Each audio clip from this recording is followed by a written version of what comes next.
From the shores of Malibu where the waves are pumping, to the Great Wall of China and back to the streets of Las Vegas where UFC 313 is coming. We are live. This is It's Time Radio, the show where we talk about what you think about but maybe you're afraid to voice. Don't worry, we'll voice it for you. I got TJ Santis, my co-host and partner here on the show. TJ, producer, partner, however you want to say it, but you're definitely part of the It's Time podcast. Hi, TJ. Hey, Buff. I'm sorry I'm not our scheduled guest, but hopefully he still shows up. I know, expecting Michael Chiesa. And Michael Chiesa, commentator, UFC fighter, also now the coach of The Ultimate Fighter, which probably they called him in because he was all scheduled for the show, and he's not on. And I'll have to slap him around when I see him. Oh, that's a dangerous game you're playing, Buff. Very dangerous game. Yeah, I'm just joking. Verbally. Right. Verbally. Hands behind my back. Verbally. Michael. There you go. I'm going to try to do that today. I'm calling the Fight Pass Invitational with him later today inside the Apex, but I'm not as bold as you are, Buff. That's okay. That's all right. It's no problem. Brad Pitt wanted to be on the show. I told him we had somebody bigger than Michael Chiesa, but maybe Brad will come back on next week. Maybe. Okay, just kidding. All right, all kidding aside, let's talk about some stuff here. TJ, I want to start before we get into UFC 313. I do audios and videos on BruceBuffer.com, right? I do a lot of, birthdays, birth of babies, special. You did my wedding. I did your wedding, and that's what I want to talk about. Weddings are on fire. Nice. I have, Kristen, my partner, and I have never received this many requests for weddings in the last couple weeks. It's like all of a sudden, just tons of marriages. What's the lead time on it, Buff? Like, do they try to get in touch with you months in advance? Is it more like the month of? It comes down to anywhere within a week to a year. Okay. Right? Like, March of 2026. Yeah. To be prepared for, because obviously they, people either short plan their weddings, long plan their weddings, honored and love the fact they want me to be a part of their special day. But as I've always said on the show, the thank you notes we get, are really, really cool. I mean, it's making people happy and making their special day, and happy for me to be part of the special day. But I'm mentioning it on the show because it's amazing how many. I mean, any idea how many weddings you've done at this point, all told? Pardon me? Any idea how many weddings you've done at this point, all told? Hundreds. How many divorces? None. I have been asked, but none. There's certain things I really don't want to be a part of. Of course. I just brought it up because you always say you've never been married but almost divorced twice. Oh, that old famous line of mine. Yeah. I don't know if that has anything to do with somebody else's divorce, but with that being said, there's certain things I won't do, right? Mm-hmm. Just like when I got duped on my Cameo page, where I do a lot of videos for Cameo on my Cameo.com page. Not that you wanted to do that because someone duped you into breaking up with their girlfriend, but that had to be you always say any publicity is good publicity. Just spell your name right. That kind of went viral.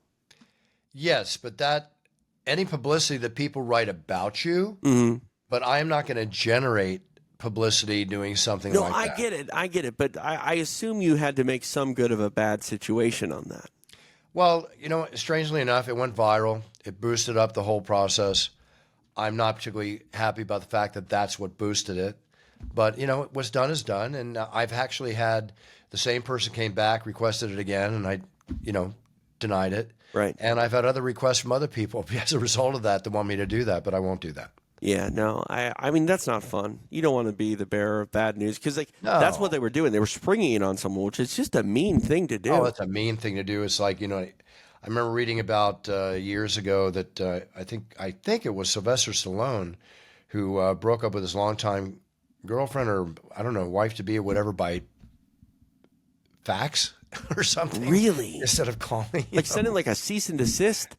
Yeah, I got for the public record, I could be off on that, but something is coming to mind about that. That's face to face and conversation. Even a phone call is better than that. Yeah, I had an Uber driver the other day. This just kind of gives you perspective on the current generation that we are living with. The Uber driver said that first off, he asked permission if he could talk to me, which I thought was weird, and then he said the reason that I ask is because my Uber rating has been dropped, and I've gotten complaints because apparently I'm too chatty. And I'm just like, that is bizarre. I've had chatty Uber drivers. Yeah, I mean, here's the thing. If you have a chatty Uber driver and you don't reciprocate, they generally get the idea, right? Isn't there something when you have the Uber app that something in there about conversation or talking? If you take comfort, which is like one step above like the regular Uber, which I normally take, it's not that much more expensive. It's like $2. You can determine the air conditioning temperature, and then you just say happy to chat, no preference, or prefer quiet. What do you do when you get in an Uber car and the driver smokes and it just reeks of smoke? It's the worst, Buff, because like that's the thing too. I think smokers, they become so numb to it, they don't smell it. Yeah, and like you can't hide it. Like anybody who thinks that they have like a loved one that doesn't want them to smoke and they try to hide it, you're not hiding it. There's no way you're hiding it. Right. Yep. Well, personally, I would pull over and get out of the car. Sorry. No, I'm with you. Me whatever. I'm not going to drive like that. Yeah. No, I feel you because I feel sick afterwards.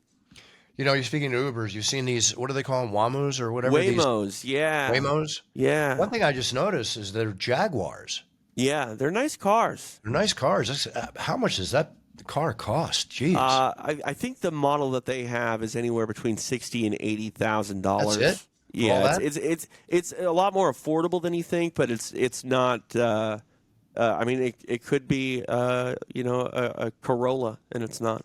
But all the radar and everything that's on it, that costs a ton.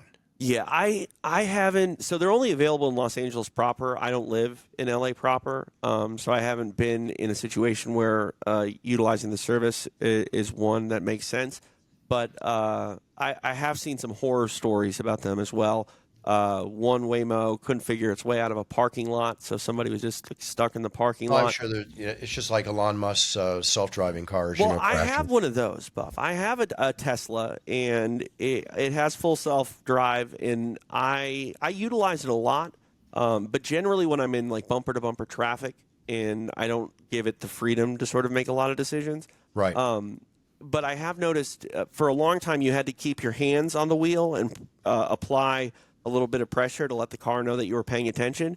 Since the Waymos have come in, they did an update to the self-driving to where it's a lot more autonomous. It just requires you to keep your face forward every 5 or 6 seconds or so you're not looking down, playing with your phone. But that fully automated drive on the Teslas, the limits of which it changes and varies from update to update. But right now, it's pretty autonomous.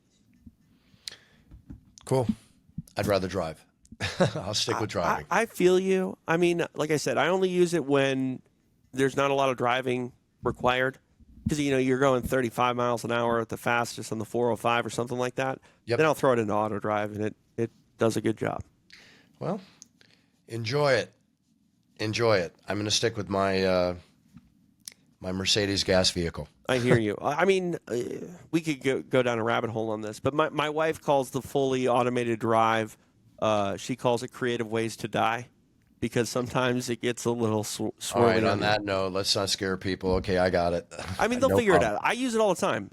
My Tesla, I have a Model 3 Performance Edition. It's the best car I've ever had. No politics aside, I'm not gonna like beat the drum and say Elon Musk is the greatest person in the world, but he's got a great car. I love it. I probably will never buy another car other than a Tesla, and that's my opinion. There's the commercial right there, folks. I hope you get paid, TJ. All right, listen, let's talk about some data news. Fully automated drive doesn't kill me someday. So, please, negative energy.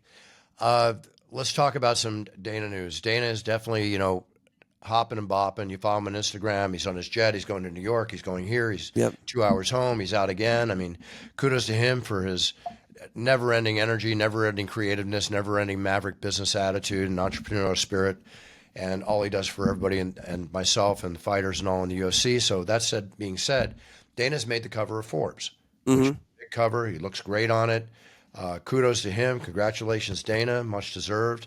And also yesterday, Dana's in New York with His Excellency from Saudi Arabia, Turki Al Sheikh, and announced a new boxing league, which TKO Productions, the owners of the WWE Yep. and the UFC. Now in business with His Excellency Turki Al-Sheikh and a new boxing league to have their first boxing event in 2026. As Dana said, the best will fight the best, which has always been an issue in boxing. We'll see how that turns out. But there you go, another one. So slap fights, power slap. Power slap, yeah. Which they just signed a huge deal. I don't know if you saw that, a $75 million deal with YouTube. For Power slap. believe it. It's a social media phenom. Yeah, that's a good home for it. You can make those reels, and I think don't get me wrong, I think there's value in the program itself, but like their viral clips, that's where the money's got to be made, I would assume. I would think so, not knowing that much about that other than people make a lot of money off it, and good for Dana. $75 million, as they always say, cuts a lot of family ties, so good for him. Do you think Dana and His Excellency are going to be able to change the political sort of struggle that is within boxing? Because you got a guy who's 5-6-0. They don't really want to fight anybody until they're 20-0, and it's a big money fight. Do you think that UFC model of exposing boxers to really tough fights early in their career, will that transcend from MMA to the UFC with Dana in charge? I think it's possible because, Dana has a certain business acumen that he follows, and he probably wants to apply the same principles to the world of boxing. And His Excellency Turki Al-Sheikh, is working with Golden Boy and everybody else from England, and you name it. So many boxing organizations that he's working with. So he has access to all of them, which I would assume might fall into this.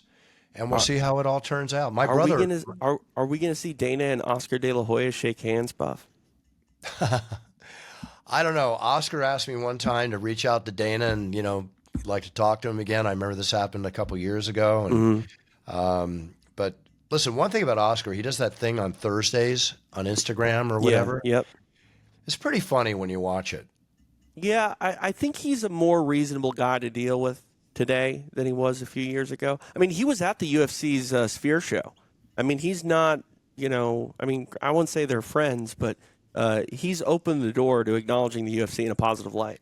Listen, I'll say one thing. When I saw Oscar at one of the first UFCs he was at, he said, yeah, I'm watching this and, learning how to do it right. I remember in so many words, is what he said to me. Right. Right, or do it better. Do it better. Yeah, good luck. So there's a model there, but and I think that was before he did the Chuck Liddell Tito Ortiz fight. I don't know if that's what he meant when he said it. Right.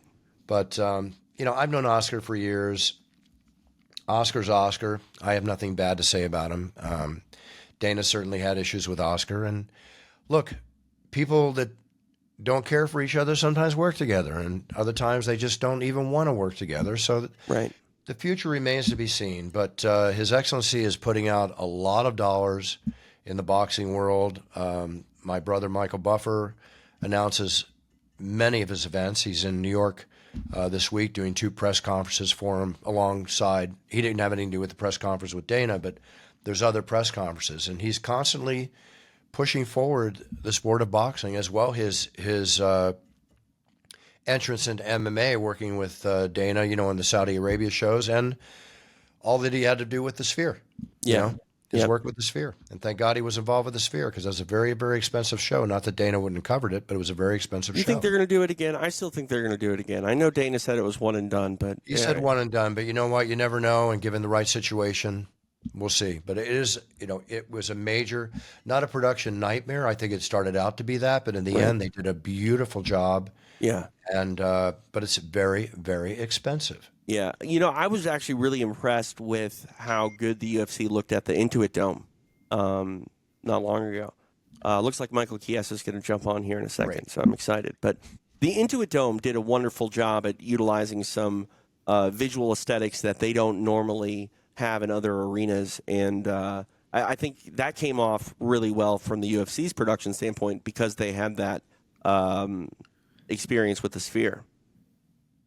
I think so too. And the Inuit Dome, I look forward to doing another show down there for 2 reasons. Great dome, awesome, and I live down the street, so that's got to be nice to a certain extent. I won't say where, but I live in that area. I'm close. I can drive. There you go. Very, very cool. I can have my car drive me there. Yeah, good for that. Okay, well, Michael's coming on the show. Before Michael comes on, I'll acknowledge this when he does come on. We'll talk UFC, but he's got, what do we have for 15 minutes or so? Something like that. You know, stupid as stupid does. With all the plane crashes happening in the air and all that, I just saw a story on the air. This woman stripped down completely naked on a Southwest plane walking up and down the aisle.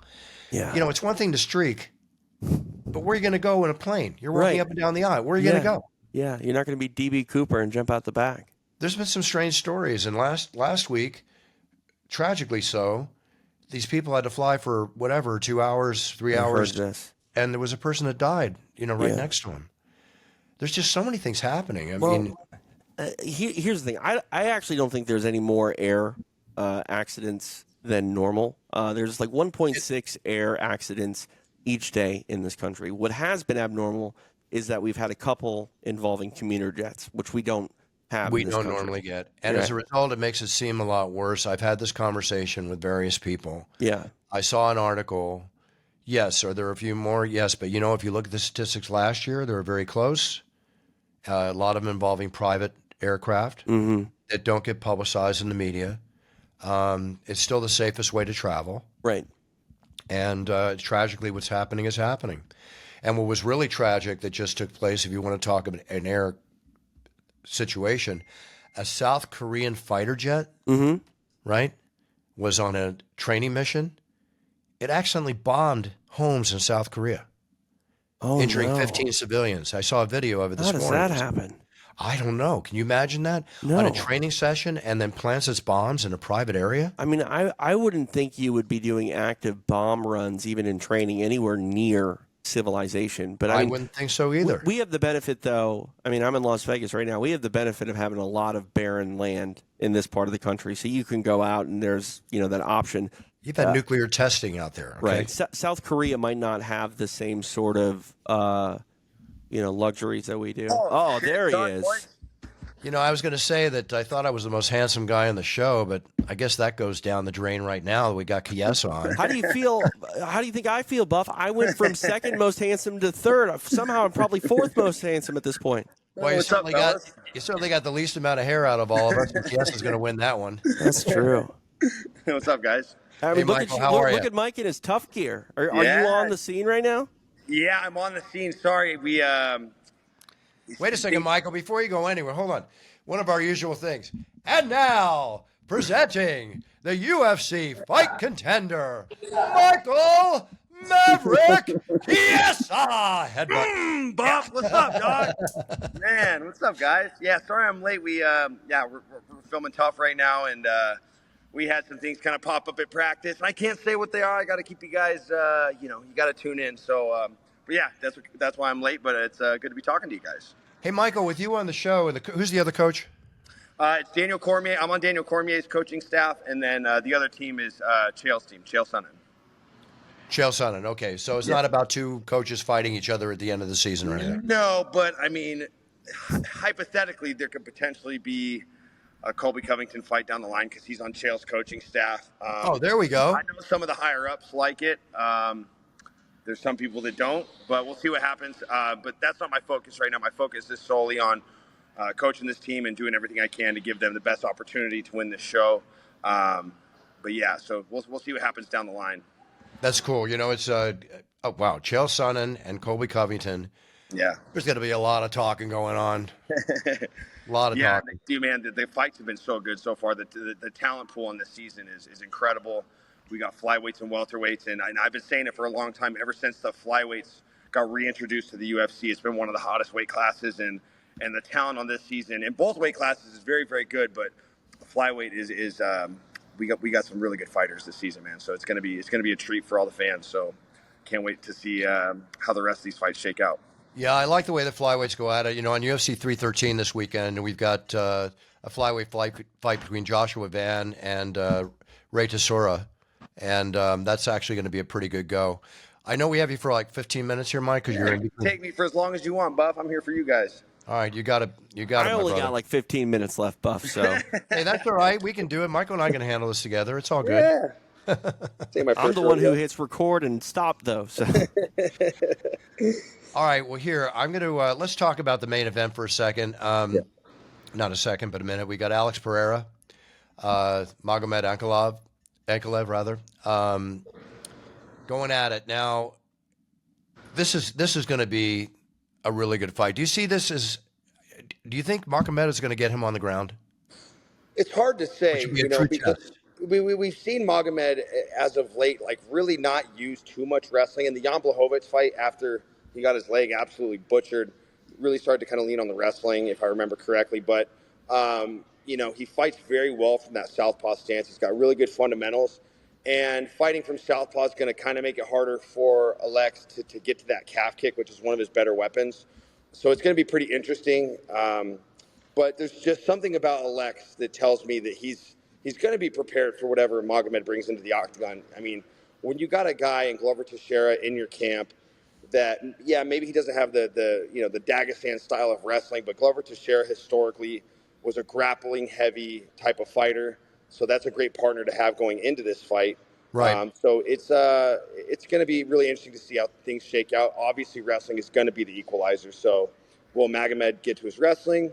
That remains to be seen, but I feel like Alex will be ready for it. I think there's a stat out there that Ankalaev is sub 20% on his takedown efficiency, which is not necessarily the stat you want to have taking on one of the most dynamic strikers the UFC has ever seen. I mean, I'll be honest with you. I think it's going to be a Pereira smash show, but I do worry just about the simple fact that Alex has been so incredibly active. He's long in the tooth. I know he's relatively young in the MMA space, but long kickboxing career, father time sometimes catches up. But I think this is going to be a showcase for Pereira to sort of cement his status as truly one of the best to ever do it. And it's just crazy to think how quickly he's gotten there in such a short amount of time in the UFC.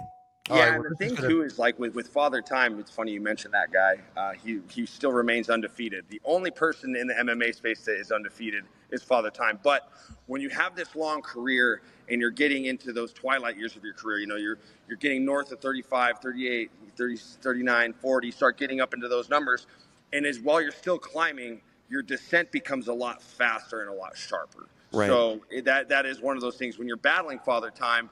Your fall from grace is usually a lot more abrupt when you get into the later stages of your career, essentially when you're kind of playing with house money. And so it's I don't think Alex is near that point yet, but like you said, there's this long kickboxing career that he has underneath his MMA career that could really play a part in that. But I just don't think this is the fight where we see that fall from grace. I think, like you said, this is going to be another showcase fight for the champ. Well, Michael, I'm battling Father Time, so I'm going to go against everything you said. You're doing All right. pretty damn good, Buff. Hey, thanks, brother. I appreciate that. Yeah. Bring it. Okay.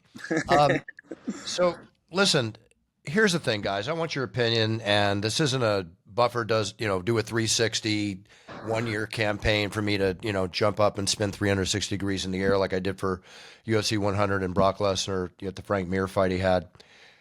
But it's come out, and Max Holloway, asked me has gone public. I should say the one and only. I've only sent that for Conor McGregor and John Jones, and I want your opinion. Not that I need it. I'm just asking because it's my decision, and I'll tell you how I feel afterwards. So, knowing all the great fighters, including yourself, Michael, that I have introduced in the octagon, the plethora of pedigrees, the plethora of bios, everything. How do you feel about one and only? Do you think it should be done for him now or later? And I'll tell you my opinion. For Alex or for just in general? Oh, no. If it's in general, it loses its luster. You can't do that. So for Alex, I think it could be done. I think it could be done. Could you wait until he potentially beats Magomed Ankalaev, and let's say John Jones beats Tom Aspinall later this summer? If that fight actually happens, then we get Jones versus Pereira. It could be like the one and only Alex Pereira versus, you could come up with some other type of moniker type of thing, intro for John Jones to just hype up the prequel to that fight. Maybe. Okay. What do you think, TJ? I think Poetan's done enough to get the one and only treatment. Yeah. I think so. What? I'm sorry? He does. He deserves it, Buff. I think that if you don't do it, you're probably just doing what Mike suggested in holding on to that big super fight. But there's nothing that is guaranteed in this sport. We think we have a plan, and fighter A is going to be fighter B, fighter C is going to be fighter D, and then we're going to get that. I say pull the trigger now, Buff. There are very few times I will say you bestow that honor upon anyone, but Alexa's done more than enough to deserve it. Yeah, Okay. I agree. Yeah, I'm listening to you. I'll make that decision that night. But if I don't, it's not taking anything away from him at all. Yeah. And I shouldn't be criticized either way because it's Who a very criticizes you, Who Bruce? criticizes Bruce Buffer? One of my fighters on the show was like, there's always somebody out there that's going to say something. And, it's like yourself, Michael. You got to have a thick skin. It's like, say Yeah. whatever you want. Just spell my name correctly. As you know, we said you know earlier. what's funny, Bruce? Is we were watching the fights at the Tough House the other day, and one of the fighters was Joe Martinez was doing the announcing, and one of the fighters kind of got up in Joe Martinez's face, and one of the guys on my team goes, "I don't get why guys, when Buffer's introduced him, I don't get why they get up in his face." And I said, "You just wait till you're locked in the octagon with Bruce Buffer and he starts announcing your name. You try to control yourself, because trust me, brother, I've been doing this for 13 years, and I'm losing each fight. I lose that control more and more and more. At some point, I might even try to take you down." But Hey, it's cool. I'll just roll out of it, whatever. Yeah, I'll Buff play with rolls you. right into a triangle choke. yeah, Yeah, that'd be great. He takes me down. I put him in a triangle choke, and then what happens? Oh God, that would really happen. Hey, I will say this. No offense to Joe Martinez. I think Joe is really in a class of his own in a lot of Absolutely. ways in his style. But Absolutely. his style doesn't seem to bring out the Michael Chiesa, Bruce Buffer dynamic. I mean, there's only one Buff, baby. Yeah. There's only one Buff. And then Thanks, no one, guys. no one does it. No one does it for me like the Buff, man. That's my guy. You know why? And thank you for that. But the show's not about me; it's about you right now. But that's because Warrior Spirit, baby. whoa. Warrior Spirit. That's the new Buffer Puncher's Chance. This is the one. If like it says it. right here, the Bruce Buffer edition. Warrior I'm gonna have to Spirit's give me been one my of those. been my mantra forever. Is it a special awesome. bottle, Buff, or is there a different Special formula? bottle, limited. There's only 2,000 to 3,000 cases, selling like wildfire. You can go right to puncherschancebourbon.com, order it, and have it delivered to your house. Done. Through I'm on puncherschancebourbon.com. it. But this bottle is so incredible. Yeah, it's pretty. Well, I got a thing for tigers too, so I'm gonna have to get there that you for my go. collection. Oh yeah. Well, I put the Muay Thai Tiger on the original. Yeah, Nice. the OG bottle. Yep, the OG bottle. But That's this right. is a collector's item. So Gotta jump on that. I know about collectors. So all good. That's right. And we got voted the top 5 best sipping bourbon in America at its price range. So what I did is I've got the 12-year, 14-year reserves. The juice, which is considered one of the top 5 best sipping bourbons in America, is the same juice that's in this, but we just redid the bottle to create this okay. special edition. And I check like this that. out, guys. I've got a half-drinking Diet Mountain Dew, and I plan on finishing it later. Very I good. have some Eternal Water. Look at us. We all got our beverage of choice right now. And I've got an It's Time energy drink. Now you're still one step ahead. All right. So, TJ, are you at your hotel room right now? I am, yeah. New York, I gotta, New York? Yeah, no, they got me off campus. They put me. They call it the Cool Kids Hotel, but Yeah. I'm the only one here. It feels like, so I don't know how cool I am. They got you at the Four Seasons. Yeah, we'll go with that. I'm at the Four Seasons, but no, I got to dip out of here, go pick up my suit because I lost too much weight, and then I head over to the Apex when I'm done. Nice. Congratulations on the loss of weight. I don't think it's the Four Seasons, Michael. I think it's the Four Shamrocks. Hey, that sounds lucky. I'll take it. Yeah. What time are you getting to Apex, TJ? Roll over about 2:45. Okay, nice. Format meeting at 3:30. Yeah, that's right. Be there. Be square. Yeah, I'll be All right, the guys, ugly let's- one on the broadcast if you guys tuned into the Fight Pass Invitational. Let's Yes, go sir. over another fight here real quick. Yeah. Okay, we got King Green and Mauricio Rufy, Curtis Blades. What's that? Are we not going to talk about the co-main? Let's talk about the co-main. Yeah, I'm going to go into the co-main right now, which is Justin Gaethje coming off his loss against Max Holloway, which with the the way he lost that one coming into, and I have nothing but respect. I love watching Justin fight. He's amazing. Rafael Fiziev. Yeah, hard R. He's not Brazilian. Hard R. Ha. Oh, No. Rafael Fiziev. Rafael. See what happens to the Brazilians every time I see trust me. Rafael. Yeah, it makes I know, me they- say Rafael. Everything becomes an H. Again, this is before the show. The night before the show, I make sure I got. Oh yeah, you're You'll be on locked point. in. Yeah, You're it's on all point. good. Anyway, this is an incredible fight. yeah. For Gaethje, obviously everyone was really wanting to see that Dan Hooker fight, and hopefully Dan Hooker recovers from the broken hand. But Fiziev, this is a guy, we have the same agent, so it's been a struggle to find Fiziev a fight. But I know he's in shape and he's been training. And while he does come in on short notice, he did come in here with basically a full camp. So this was a good opportunity for Fiziev. Listen, opportunity doesn't always come when you want it to, so you have to be ready to walk through that door when it does present itself. And for Fiziev, for him to be training as hard as he was and get this phone call, it was the perfect opportunity, the perfect situation for him to walk into, getting a chance to run it back with Justin Gaethje and to do it over the course of 5 rounds. You couldn't ask for a better situation for Fiziev. And for Gaethje, this is a thing where we have to give him his flowers for taking this fight, because for one, you go beat Fiziev once. It's no easy fight. So to sign yourself up to do it again and then have to do it for another, 2 extra rounds, that's just a testament to what kind of fighter Justin Gaethje is. This is going to be an incredible fight. Obviously, it's a front runner for fight of the night. Every fight that Justin Gaethje's in is fight of the night. Every fight that Fiziev is in has some type of explosive finish, or it's just some complete chaos for 15 to 25 minutes. So this is going to be a great fight. I mean, call me And, you know, crazy. Sorry, Buff. Call me crazy. I'm not a hot take guy, but I actually think the Fiziev fight is a better fight than the Hooker fight. Obviously, we found out we wouldn't have gotten Hooker in prime shape, but the first meeting between these two guys, it was a classic. Now we get it 5 rounds. Short notice, I get it. Maybe that's not ideal, but the amount of violence and potential for fight of the night is just as good, if not better, than the Hooker matchup. So I don't think this card really suffered at all getting this fight instead of No. Gaethje Hooker. Not at all. And also, too, one thing about Justin Gaethje at lightweight, Ernie Shavers in boxing was considered the hardest hitter by most all heavyweight boxers you can talk to. And Justin Gaethje, more times than not, many fighters claim that he punches harder than any lightweight out there, And again, I'm a huge fan of everybody, but Gaethje, I can't wait to see him fight. I think this is one of his hardest tests. Right. Yeah. Now. Well, and the thing that makes it such a hard test too is look what he has to rebound off of that Max Holloway fight right into this fight with Fiziev. And I mean, Fiziev cracks. Fiziev hits as hard as anybody at 155 pounds. We saw what he did to Renato Moicano. We saw what he did to Brad Riddell.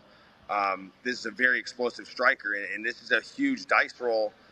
For Justin Gaethje, I think the potential to get finished, it's a lot.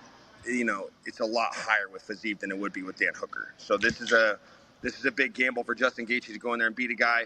Fiziev's the type of guy, like I said, you beat him once, you want to leave it in the past. You beat him once, it was hard enough. You let that one you ride that win and never go back to it. But for him to to immerse himself back into that fire, which is a fist fight with Rafael Fiziev, is a testament to what kind of fighter Justin Gaethje is. Absolutely. Here's an interesting thing, though, Michael. I want to segue for a sec. Mm-hmm. We were talking about the fact that I'm just getting more wedding requests than ever this year. Yeah. I did your wedding, right?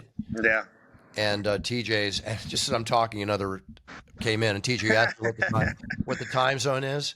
It's I'm a huge fan, blah, blah, blah. Wedding, March 21st. This is like in 2 weeks. So time. it's either a year or 2 weeks. So there's the answer to your question, TJ, with this order just coming in right now. It's a quick turnaround. Good turnaround. Okay, back to reality. Not that that's not reality. Yeah. The card, the card is all the way through. It's a good fight. Strangely enough, we've only got, 3, 7, 12 fights, which to me is a solid night. Yeah. I think 14 fights is a long time. And who I feel for when I see 14 fights is John Anik and all the commentators, as you know, the preparation that goes into that. My preparation's 3-4 hours. Theirs is hours and hours with the interviews and all that they got to do for everything. I called 14 MMA fights in Boston last week, 7 of which were amateur, 4 of which had guys that had never fought before, and none of them filled out questionnaires. So one of the narratives in a fight that I called last week in Boston was one guy's name is Alex and the other guy's name is Alec. Yeah. It's tough. Yeah, it's like that for there's LFA fights where I've called like that, where it's like, okay, amateurs, you can't find anything on them. You just go off the bio sheet.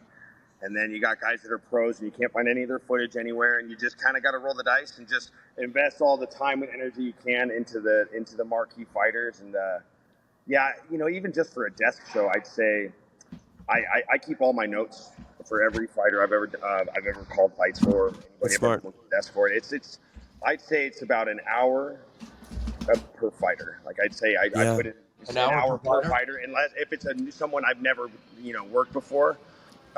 If it's someone I have, I can go off of my notes and just watch their last fight. But when someone I've never done any research on, it's always at least an hour per fighter. So So it's a you'll be very at the show. time-consuming job. You'll be at the show. Are you doing any work? Are you doing work the show, commentating on the desk or anything? Yeah, I'll be with TJ tonight at Fight Pass Invitational. They called me on short notice, and it's an interesting space for me to be in, Bruce, because look, I'm a black belt in jiu-jitsu. I've been doing martial arts, basically my entire life. But sport jiu-jitsu is so much different than MMA jiu-jitsu. So there are Yeah. times when I'm glad they're not leaning on me for just color. I feel like I'm like right in the middle between color and play-by-play, because Right. while I do understand jiu-jitsu, sport jiu-jitsu is a completely different, and it's a complete different bag of tricks. I mean, there are so many intricate positions, and we got, TJ and I lean on BMAC for those types of for that type of color commentary. So I'm just kind of there to play both roles, bring a little energy to the broadcast, and obviously for me, get my reps. I don't know if I'm supposed to say anything to anybody, so I'm not going to yet, but I'm taking a step up taking a step up the ladder this summer in terms of getting closer to becoming a UFC commentator. So tonight's a good opportunity for me to get some reps, and hopefully soon enough I can make an announcement. But yeah, You deserve it, Michael. You've done a Thank you. wonderful Yeah. job Thank you. transitioning into that broadcaster role. But I Thank you. feel you. That sport jiu-jitsu, I called a fight with BMAC or a match Yeah. with BMAC. Yeah. It was the first one that ever ended in a buggy choke. Yeah. So the guy from side control gets thrown in a choke, and I could tell he was grimacing. Thank Yeah. God BMAC was there to be like, oh, he's caught in a buggy choke. I'm like, oh, there's a bug somewhere? What are you talking about? I have no idea. It's so different, dude. It's Michael, it's way different. But it's fun, and it's cool to see sport jiu-jitsu growing and getting the respect it deserves. And these guys, it used to be if you competed in jiu-jitsu, you're paying $200 to go to a tournament, get a T-shirt and a medal. Where now you got these guys are some of the best athletes in the world, and they're getting the recognition and the pay that they deserve. And of course, leave it to the UFC to take a sport and take it to another level. The things that they're going to do with boxing, what they've done with mixed martial arts, what they're doing with jiu-jitsu, hell, even power slap. Say what you want about it, whether you like it or you don't. Look what it's become. So if question. if the UFC machine gets behind any sport, they're going to take it to the next level. Agreed. Two things I want to say. First, I want to ask you a question. Michael, do you work on Power Slap? I haven't worked power slap yet. I think I'm going to try to go. I've never been to a power slap. I'm going to try to go tomorrow just to kind of check it out. I had my opinions about it, but I was going to ask, what's your opinion about it as a fighter? Would you do it? So would I do it? No, not my cup of tea. I am more of like Standard fighter answer. I want to take you down and submit you. I don't feel like getting hit. But I'll admit I was not very keen on it when it first came out. But the more I talk to guys like Dan Helly, who he does the play-by-play for Slap, and it's like, okay, it kind of makes sense now to me. And now I can get behind it, because a training camp for a power slap match, you're not getting hit, you're not sparring, you're not getting touched up, and in a competitive environment of power slap, you're only getting hit 3 times. And while they are very big concussive blows, I mean, look what Calvin Kattar went through against Max Holloway back on Fight Island. Look how many punches he absorbed. And I'm like, okay, now when you put it in that perspective, now it makes sense to me. Where it's like, okay, 1 to 3 hard shots as compared to an 8 to 12 week training camp of taking blows weekly. Some guys spar too much, some guys spar too little, but either way, you're going through 3 months of camp getting hit, and then you're going through a 15 to 25-minute match of getting hit the entire time. Now, my opinions have swayed. With the UFC behind it, obviously there's going to be good insurance. These guys are going to get taken care of. I can get behind it. I can support it, and I'm hoping that tomorrow I can go check it out live for the first time. Intelligent answer. Very, very intelligent answer, and I agree with you. I'll do a power announcer slap, and I'll go up against anybody except my brother. I like that. Michael, I want to comment on something. You mentioned your commentating and everything else. I recognize talent. I recognize TJ's talent. He does a great job of what he does. I'm going to tell you right now what I predict for your future is that your future is going to expand out of the UFC and commentating. It's going to go elsewhere. I can see you being a commentator, even on an ESPN. I think that you've got the whole picture working for you. You've got the it factor. I think you do a great job. I think you're natural. You don't try hard. You be yourself. So, and I've watched you in your evolutionary rep experiencing process, and I just want to tell you that, as I've told TJ in the past, because he's gotten just so good at what he does, and I'm just going to tell you right now that I think your future is actually going to expand. Thank And you, I think Bob. it's I going to appreciate expand that. out of the UFC. Yeah, I think I took a gamble on myself in 2008 and put all my eggs in one basket, and I'm glad it's paying off. And I think that when people ask, how did I make it happen, I say sometimes I don't. I couldn't tell you how, but I can tell you that the one driving factor is just love. If you have passion for something and you truly love it, you follow that emotion, and it'll take you down the right path. So I'm glad I did that, and it led me to talking to you guys and getting ready to. I'm coaching Ultimate Fighter, and I get to do Fight Pass Invitation, all these great things, and I'm very blessed. I have a lot of gratitude for the life I live. I don't take any day, any moment, any minute for granted. I feel very blessed. Well, you hit it on the head, and it's very well said again. One thing I've always said, call it a bufferism, call it whateverism, is that if you can find out what you're passionate about and you can monetize it, then you're not going to work, you're living a lifestyle. Yeah, that's true. And that's I think that's the nirvana that I hope everybody can find in their lives. I agree with that until Monday comes around. 1 second, TJ. One thing, nothing less than being burned out. Sure. I've been burned out, and that's when I made the transition to sell 2 companies. I was making tremendous money, but I gave it all up to take a run and manage my brother and trademark 5 words of air over 30 years ago to where this has evolved into today. That's awesome. Sometimes, like Tom Cruise says in Risky Business, sometimes you got to say "what the f" and go for it. Yeah, fuck it. Yeah. Well said, Michael. Well said. Well said. Yeah, I'm going to monetize that. Fuck it. Monetize it. Put it on a T-shirt, baby. Yeah. Millions.com. Aren't you on Millions? Nah, I got to get on a meeting with these guys. Start I know, Buff. I know. Buff's your guy. I'm slacking, dude. I'll get on it. He'll get you on there by the end of the day. Whether it's Colby or someone else, you have my word. I'll get on it before the next fight. Get on it. Get on Yes, it. Are sir. you on Cameo? No. Get on it. Get on it. Earn your Buffer's going to coin. have a whole business platform for you before the end of Right? this No interview. kidding. So You gotta simple. follow it. It's so simple. It's just more branding of yourself. Anyway, not going to push you too hard. I push you all Okay. the time. Get on Millions, will you? Yes, sir.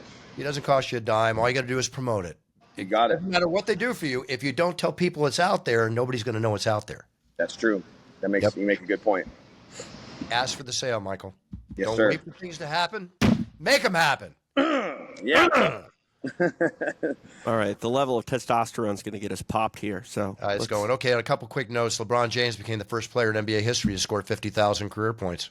Pretty great Yeah, achievement. a feat that'll probably never be matched again. Probably never be matched. Well, Floyd not when you've had Mayweather a wants to 20-year buy. career in the NBA. for Yeah, sure. it's incredible. There's a special on HBO right now, the Celtics. Celtic City, I think it's called. It starts in the 50s and 60s. Fascinating.